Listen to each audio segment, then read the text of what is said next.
اس کتاب کے اندر اس کو جو لکھنے والے ہیں ان کا نام بخاری ہے، محمد ان کا اصل نام ہے، اور لکھنے والے ہیں ان کو امام بخاری اس لیے کہا جاتا ہے کہ وہ بخارا کے رہنے والے تھے۔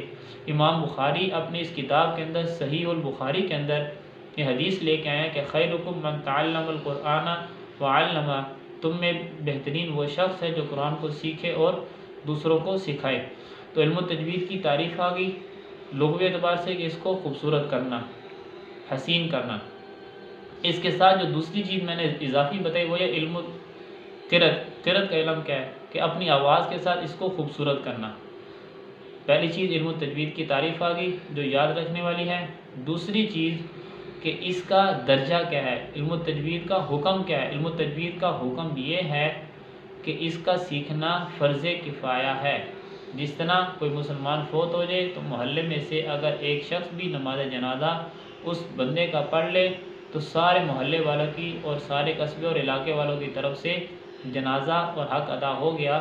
اسی طرح اس علم کا سیکھنا بھی کہ اگر ایک قصبے کے اندر 100 لوگ موجود ہیں، ایک بندے نے علم التجوید کو سیکھ لیا تو اس نے سب کا فرض ادا کر دیا، لیکن علماء کرام کی کثیر تعداد یہ کہتی ہے، ان کی رائے یہ ہے کہ علم التجوید کا سیکھنا ہر ایک کے لیے واجب ہے۔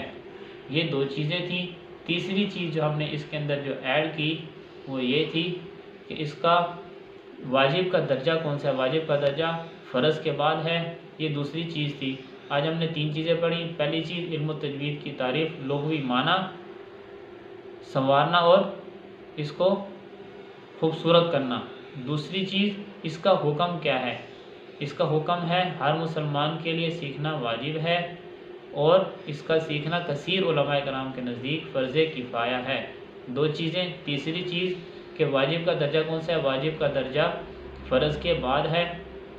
چوتھی چیز کہ صحابہ کرام کے دور کے اندر، یہ اللہ کے نبی صلی اللہ علیہ وسلم کے دور کے اندر اور صحابہ کرام کے دور کے اندر 7 روایات سے قرآن پاک کو پڑھا جاتا تھا، اور آج بھی اسی طرح 7 روایات کے ساتھ پڑھا جا رہا ہے۔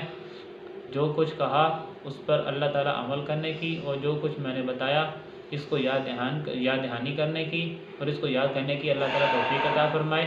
تمام احباب سبقن ہر چیز کو یاد کرتے جائیں، انشاءاللہ بہت نفع ہوگا۔ اس کے اندر کوئی بھی بات کسی بھی احباب کو، کسی بھی دوست کو سمجھ نہ آئے وہ مجھ سے پوچھ سکتا ہے، انشاءاللہ اس کو ضرور جواب دیں گے، اور جتنا آسان ہو سکا انشاءاللہ آسان بنا کر اس کو سمجھانے کی کوشش کریں گے۔